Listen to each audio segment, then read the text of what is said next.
I want to start today with a slightly terrifying idea. Oh. We all walk around feeling like we're the CEOs of our own lives, right? I'd like to think so, yeah. That we're in the driver's seat making thousands of, conscious choices. I chose this coffee. I chose to take this route to work. But the research we're looking at today, it suggests that's, well, it's mostly an illusion. Comforting illusion. A very comforting one, but yes. The data suggests that anywhere from 40 to maybe even 50% of what you do every single day isn't a decision at all. It's a script. It's a script, just running on a loop. A script running in the background. And that is the core idea behind our deep dive today. We are unpacking the architecture of daily rituals and human potential. Right. And looking at this, my first thought was, okay, another book on habits, wake up early, drink water. But this one feels different. It feels less like a productivity hack and more like, I don't know, a user manual for the human brain. That's a great way to frame it. The mission, if you want to call it that, of this sort of material isn't just about helping you check off a to-do list. Oh, yeah. It's about decoding that invisible architecture that really dictates your reality. I mean, if half your life is on autopilot, the most important skill you can learn is how to reprogram it. Which is so much easier said than done. Sure. Because, and I think everyone listening knows this feeling, knowing what you should do is rarely the problem. Oh, never the problem. We all know we should sleep more and doom scroll less. The problem is that huge gap between knowing and doing. And that's what I want to figure out. Why is that gap there? Why does our brain seem to fight us?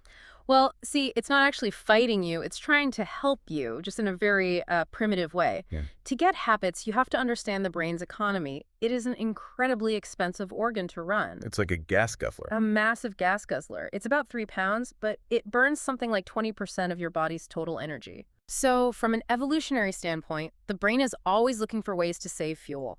It wants to automate everything it possibly can. Think about when you first learned to parallel park. Oh, total focus. Sweating, radio off, 100% concentration. Exactly. Your brain is burning so much energy. But now I can do it while drinking a coffee and listening to a podcast. I barely even remember doing it half the time. And that's it. That's your brain shifting that whole behavior from the conscious, energy-hungry prefrontal cortex to the basal ganglia, an older, more efficient part of the brain. That shift is the birth of a habit. So habit is basically the brain saying, look, I've solved this problem once. I don't want to have to solve it again. Let's just save file, run macro. Precisely. It's cognitive load theory in action. If we didn't have these automatic scripts, we'd have decision fatigue by 9 a.m. We'd be paralyzed by just the sheer number of choices. How to tie your shoes, how to brush your teeth. Exactly. But here's the catch.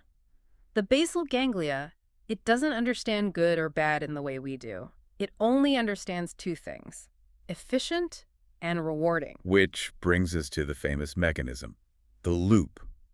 I feel like most people have probably heard of the cue routine reward loop at this point. It's pretty well known, yeah. But reading the source, I felt like I was missing the nuance of why it's so incredibly sticky. Right, because the basic model is simple. A cue triggers a routine which delivers a reward.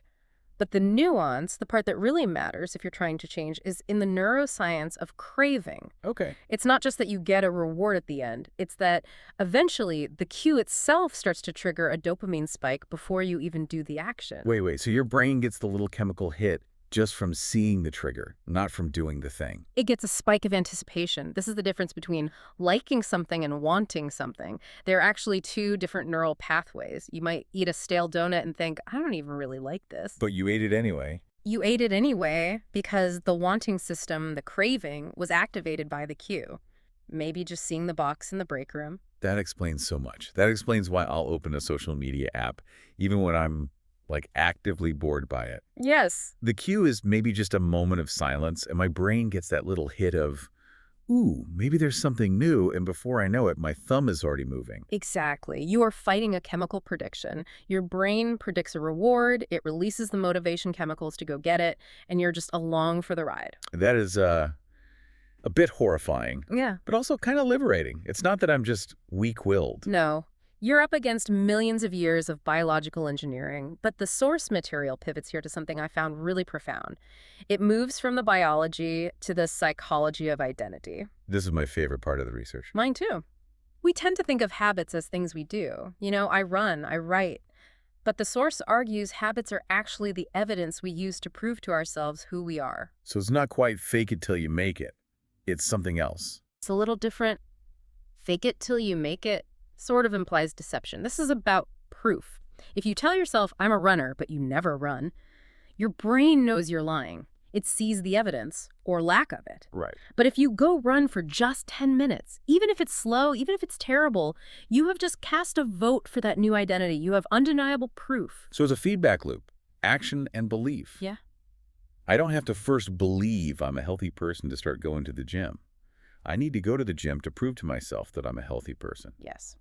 Behavior leads and belief follows. And this is why so many big changes fail. People try to change the outcome, I want to lose 20 pounds, without first changing their identity. If you still see yourself as someone who loves to snack at night, you're going to snap back. Because that's who you believe you are. It's the difference between saying, I'm trying to quit smoking, and saying, I'm not a smoker. One is a person fighting a temptation. The other is a person for whom that's just not part of their identity. Exactly. The goal of building this invisible architecture isn't just to change what you do, but to shift the very baseline of who you think you are. Okay, so the source breaks this down into 5 key areas: health, productivity, mental and emotional, social, and learning. And I want to pick apart maybe 2 of them because they feel different. Mental versus social. Great contrast. Because with a health habit, the feedback is physical. I feel sore or feel more energized. But with something like mindfulness or gratitude, the reward can feel so abstract. How does the loop work when the reward is just feeling a bit more zen? It is harder, you're right. The reward is less immediate than, say, the sugar rush from a cookie. That's why the source emphasizes that for these mental habits, you almost have to manufacture the reward at first. What do you mean by that? You have to consciously acknowledge the shift. After you do it, you have to say to yourself, okay, I just took 3 deep breaths and now my shoulders are an inch lower. You have to teach your brain to value that subtle release of tension. You're shining a spotlight on the reward so the lazy part of the brain actually notices it. Yes. Otherwise, it might miss it and the loop won't close. Now contrast that with social habits like listening better or being on time. The reward there is connection, which we are biologically wired to crave, but the cue is often the problem. How so? Well, in our world today, the cues for social disconnection are everywhere. Phones, headphones, screens.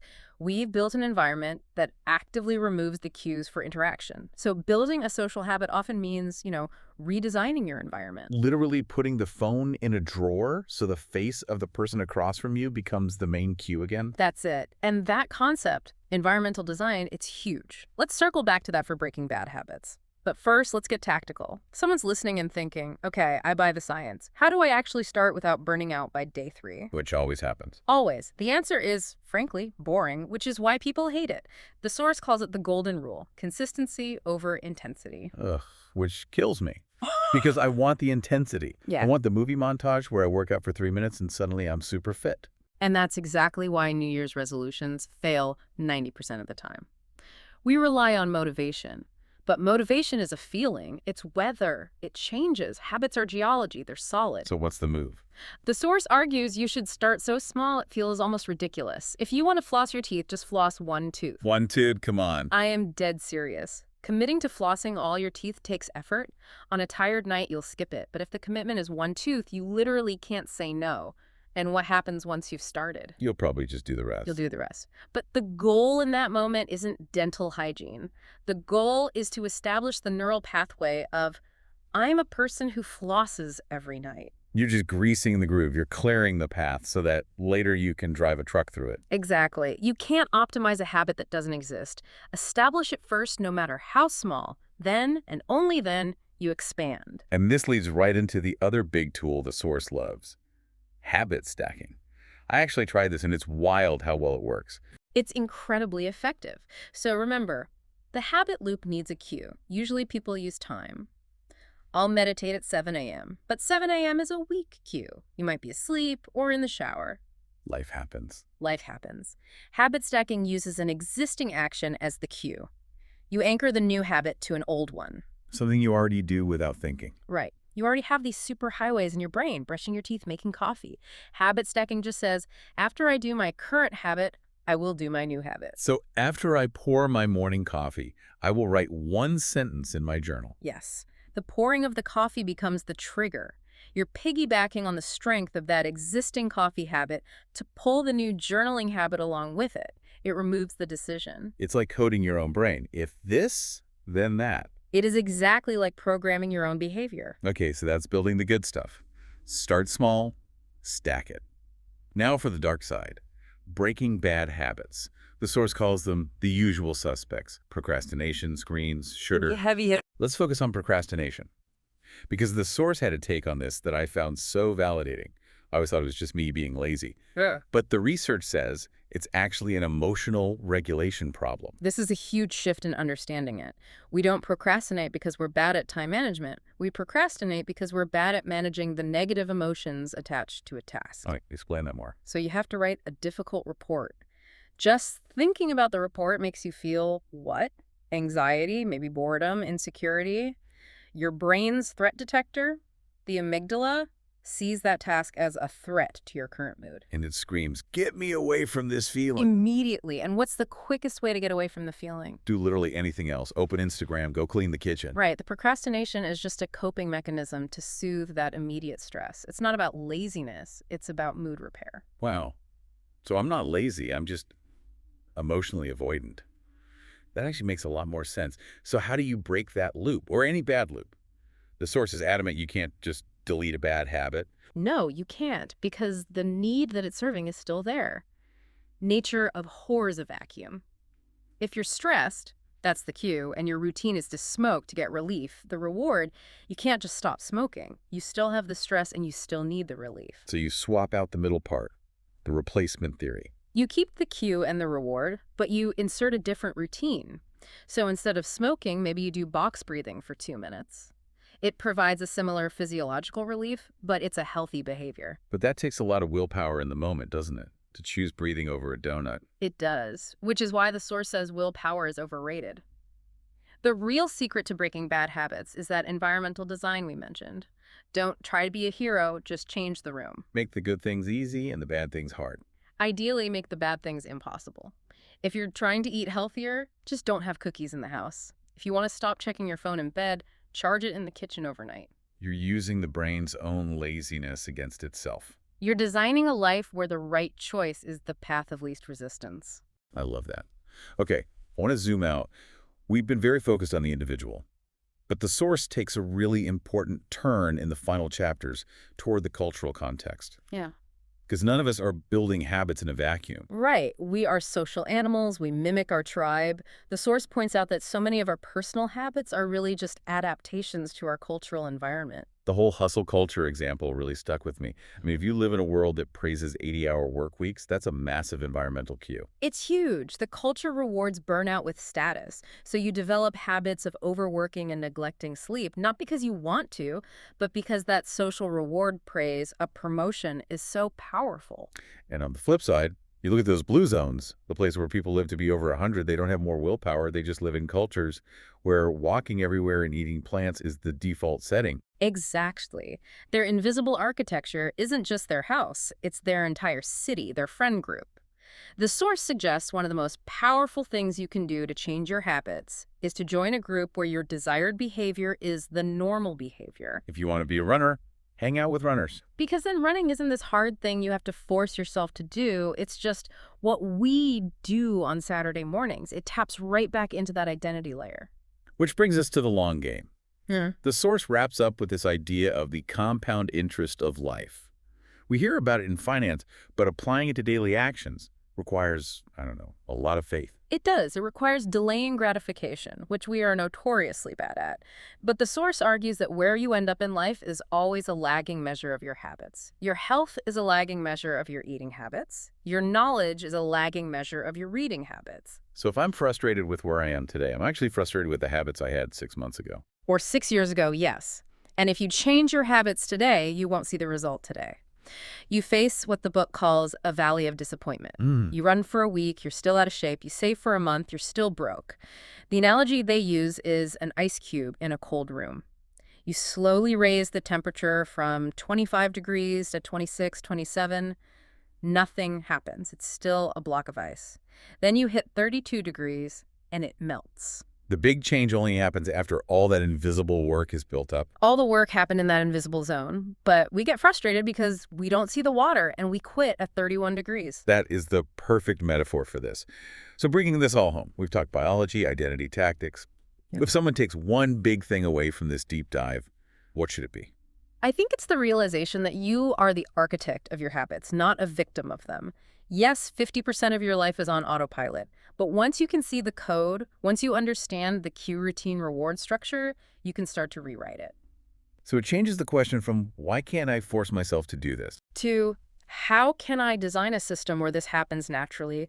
Stop trying to be a superhero. Be a better systems engineer for your own life.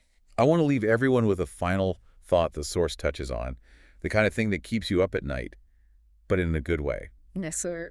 If our habits shape our identity, and so many of our habits are just, inherited from our culture or our parents or just random chance, then who are we, really? Are we the person making the choices? Or are we just the sum of the software that was installed in us? That is the ultimate question. And I'd argue the moment you begin to simply observe the habit without judgment, you step outside the software, that moment of awareness, that's where you actually exist. Awareness is the exit ramp from the loop. I love that. Couldn't have said it better myself. Well, on that note, I'm going to go check my own programming. Thank you for unpacking all this with me. Anytime. It was a pleasure. And thank you for listening to The Deep Dive. Start small, stack your habits, and we'll see you next time.